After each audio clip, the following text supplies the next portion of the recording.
করিডোরে দাঁড়িয়েছিলাম, এমন করে তুমি আসবে ভাবিনি কখনো। তোমার কথা খুব মনে পড়বে না? আমার পেটে যে তোমার সন্তান, আমি তার মাঝে অনুভবে তোমার স্পর্শ পাই।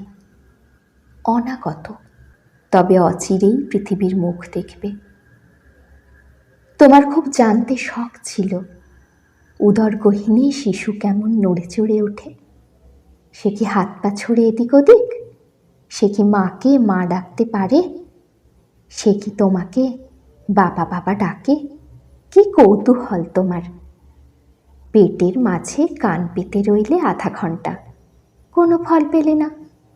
না মা ডাক, না বাবা ডাক, না কোনো কান্না হাসি।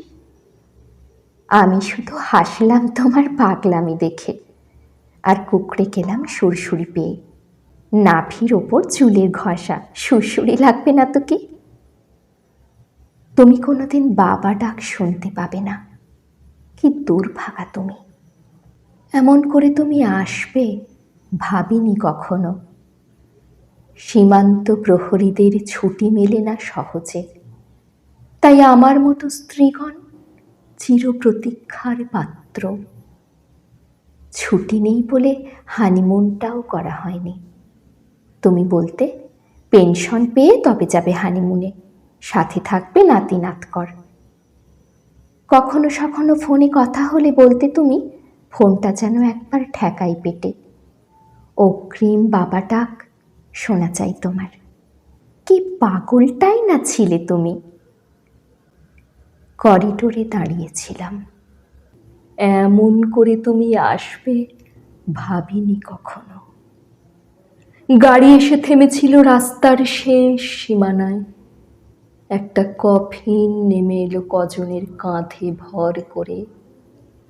বাংলাদেশের পতাকা মোড়ানো তোমার লাশ। গুলিটা তোমার কোথায় লেগেছিল?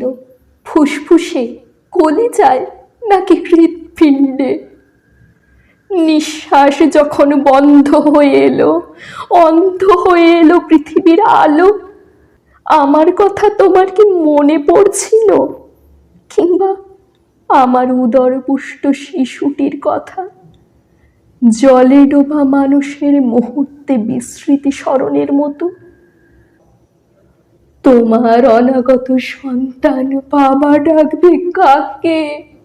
কে শুনবে তার বাবা বাবা ডাক? পিতৃছায়াহীন বেঁচে থাকা কি যে বেদনার!